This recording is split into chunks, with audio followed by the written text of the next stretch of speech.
just got done watching the Spider-Man No Way Home re-release titled Spider-Man No Way Home, The More Fun Stuff Edition. Now, like I said, this is a re-release. It's heading back to theaters, and on Saturday, tickets are only $3 at every single movie theater. So even if you don't want to go see Spider-Man No Way Home again, there are plenty of movies you should absolutely go and check out. I think this is such a great celebration for cinema. So if you're looking for a reason to go back to the theaters, definitely go get those $3 tickets. I already did for Jaws in IMAX and Top Gun Maverick once again. But let's talk about Spider-Man. I wanted to provide my review because Spider-Man No Way Home was my favorite film from last year. And on reflection, it still kind of remains to be the same after even seeing this version of the film. But is the re-release worth it? Is the re-release worth seeing in theaters again? And honestly, I'm here to say, I don't think so. I didn't think what they added honestly added anything of fun. There was maybe one or two lines that I'll talk about because I am going to dive into certain spoilers in this, but I was a little bit disappointed in this. I think they could have packed this edition with more stuff, and I think this is the reason that they really stopped marketing this whatsoever and did not put any marketing. In fact, there was maybe 10 people in my theater tonight. And I've been to re-releases before. This was not a great turnout at all, and I'm curious to see how the rest of the weekend turns out. Maybe everyone's waiting for Saturday because tickets, again, are only $3, but I was kind of shocked by that. And I know how big Spider-Man No Way Home was in theaters, and for me, even watching it at home, I still get those same feelings, and I loved every moment that, again, was in the original cut is still splendid and amazing. And again, this version is not going to change your mind. If you did not like the original version of No Way Home, you are not going to like this version. And I have a lot of thoughts, and we're going to talk about them all because this is also going to be kind of my reflection of No Way Home a couple months after it was released. So thank you so much again for watching this. If you are new here, make sure to hit that like and subscribe button because I love talking movies and TV. I will always have content every single day on this YouTube channel, so I promise you there's something going to be here for you, as well as make sure to comment down below your guys' thoughts as well. I cannot wait to see if you guys got to check out this re-release, if you agree with me, if you don't, if you like the extra scenes, or maybe if you just don't even plan on seeing this out, or maybe you hated the film from the first part. Diving into this, let's get my negatives out of the way for why I find that this edition was not really satisfactory to me. And honestly, I didn't have too many expectations going into this. I actually had a video planned originally to talk about 10 things that I wanted to see in the Spider-Man No Way Home re-release. I decided not to do that because I knew it was Sony and I did not think Sony was going to provide the goods. Particularly one scene that we have seen in behind the scenes of Tobey Maguire fighting Green Goblin. The scene's clearly probably not done. Maybe it just does not look good. But that scene is nowhere to be found in here.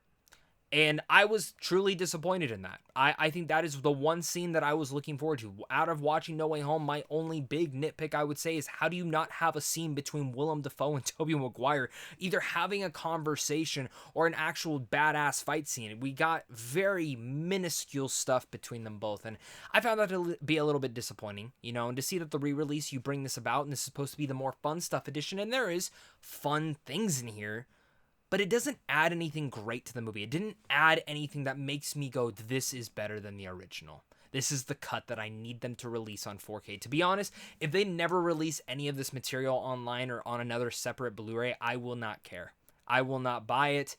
I do not care to buy another version of this. And I'll be honest on this. If these scenes live on TikTok or Twitter or YouTube, that's fine. That's where I'll go find them. Because there's maybe only two extra scenes in here that I would like to revisit, and I actually do think they should have kept in the original cut of this film.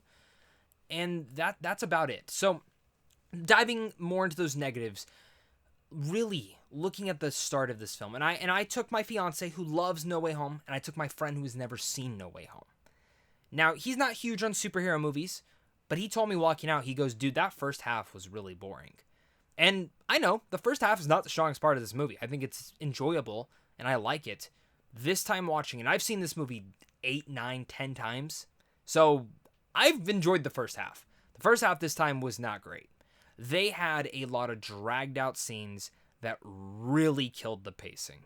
And I would go as far as say, if you are someone who wants to see what a real director's cut typically can turn out to be, this is that in such a gigantic way. In fact, they focused a lot on Betty Brant's character, who I like Betty Brant. I think she's a great character in the comics. I really like the actress they have her playing in the Spider-Man world. But there is a lot of running gags with her whole news show that we see a little bit of glimpses of, and they just drag.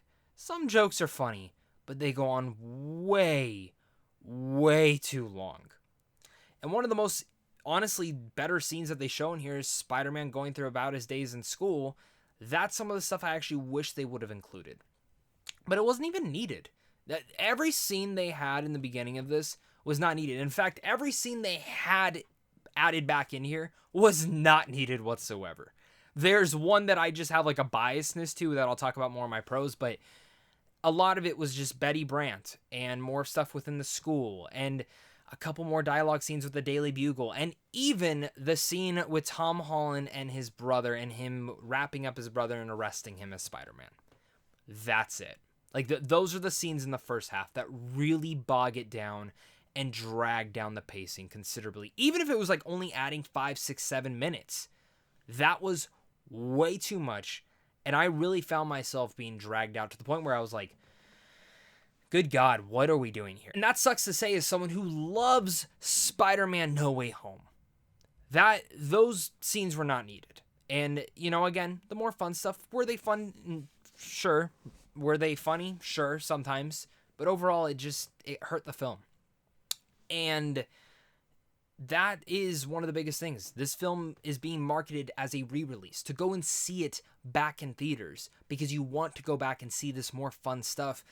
But for me, it was not more fun stuff, to be honest. It was just nice to see the same feeling and get those goosebumps and get those adrenaline rushes about Spider-Man No Way Home. So that's my issue right there. Do I think this is worth it if you're going for the extra scenes? No. No. I will give you that right now. Point blank F no. Is this worth it for just those extra scenes?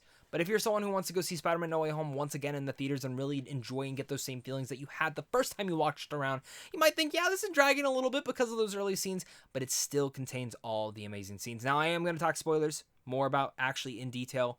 So if you have not seen No Way Home yet, be warned. But, you know, if you want to feel those same scenes and that same emotion you had when Aunt May died, you're going to get that here. If you want to feel those same emotions when Peter 1, Peter 2, Peter 3 are all swinging around together, when Peter 2 and Peter 3 get to come through the portals for the first time, you get that here. If you get all of those same feelings that you had the first time you watched it, and it's once again the same thing. I loved being able to experience it once again in the theater, and I hope down the road they re-release it again, but just the normal edition, so I can just go see that, because I absolutely will. This still remains my favorite MCU film. It's my second favorite Spider-Man movie of all time, and it's just a celebration of greatness, a celebration of Spider-Man. And revisiting it all this time, you know, I've revisited it throughout the months since it came out, especially on Blu-ray, but I'm an emotional person when it comes down to Spider-Man, and for me, this was the celebration that I wanted, and I think the good aspects of this, and actually getting to revisit the film once again, and kind of just reminisce and think back on it, was this everything that I think we could have imagined? I think for the most part, yes. I think COVID probably restricted a couple ideas that they had, maybe bringing back other actors, bringing back other actresses, and maybe even other ideas that they had with the Spider-Man together. But what it makes me excited for, and I said this in my initial review and I'll say it again, for the future of Spider-Man. I am so excited to see what they do with Tom Holland's next venture, specifically in the way that they left him. He's on his own. His new spider suit's awesome. And that's the stuff that I'm excited for. And this edition, again, gets me excited. So I do want to focus on the one good thing about this entire thing, which was more banter between the three Spider-Man. We get a little bit more of that, in particular one scene of when they're all on the scaffolding. That goes on a little bit longer, and that is the okay joke, because their chemistry is working on all cylinders, and one of my favorite things is something that Andrew Garfield says about Tobey Maguire's web shooters and how he doesn't have any, and he wants to see the holes that they come out of, and the timing, the dialogue, the build up to that moment was fantastic. And that is where I think that was actually the one scene I would have actually left in the movie. I understand why they took it out. Again, it does drag on a little bit too long, that entire dialogue moment. But that's where I think you can give major credits to John Watts and, you know, the editors involved with this film, because they actually did know when to take cuts, when to pull away from certain jokes or certain moments, and to really give this film a fresh outlook to it all. So, you know, I've talked about the re-release. I've talked about, is it worth it? I do not think it is, unless you just want to go see No Way Home again. You'll get some fun deleted scenes kind of mixed in there, but I do not think they add anything to this entire film. Oh yeah, the end credit scene, I forgot to say. I like the end credit scene. They have one more added one, but it is not a lot. So if you are waiting and you're expecting, I don't know, Deadpool to show up, it's not that. It is a more somber type one that kind of just reminiscence throughout the entire trilogy and adds a little bit of a new layer to everything that kind of happens at the end of this, of when Doctor Strange and everyone has to say goodbye to Peter. So there's that. Last but not least, the last thing I really want to dive into is just more about why I love this movie. I think Zendaya does not get enough credit for how fantastic she is in this movie. I think their relationship is absolutely astounding. It might be my favorite MCU relationship so far. I also just love Andrew Garfield. I'm so happy he got this redemption arc, because for me, I've always enjoyed the Amazing Spider-Man movies, but for me, it was always him and Emma Stone that really held those movies together, and I've always found him to be the best Spider-Man yet. I think Tobey Maguire is the best Peter Parker we've ever had, but I also think Tom Holland is the best embodiment of both of them, making him my favorite interpretation of this character yet. Even if I don't love all the stories that his character has gotten to go on, it's given me a lot of nostalgic moments, and I like that I have all these different versions of a character to go back and revisit, the good, the bad, and even the ugly of it all. And I think that's something that, again, this film does great, is celebrating all that weird, wacky, great stuff, and also building apart some of the best performances that we've ever seen inside the MCU yet. Again, Tom Holland turns in, again, the best performance of his career yet. Zendaya is absolutely emotional, and I love their chemistry once again.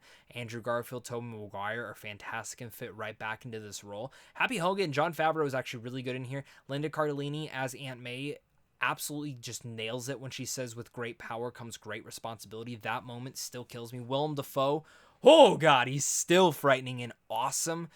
Alfred Molina as Doc Ock, fantastic. I mean, you can just keep going on and on and on about every single thing about this movie. Everything you loved from originally from seeing this movie, you're still gonna love. Everything you dislike from this movie, you're still gonna dislike. It's the same movie. I for sure still feel the same way about this movie, and I probably always will continue to be. It is a celebration of Spider-Man. And that's my rant. That's my ramble on this re-release. And I'm happy I just got another reason to talk about Spider-Man. So thank you so much again, guys, for watching this. You guys are really all the best. Make sure to comment down below your guys' thoughts. Again, did you get to check out the re-release? Did you not? Let me know down below. And of course, guys, until next time, stay classy.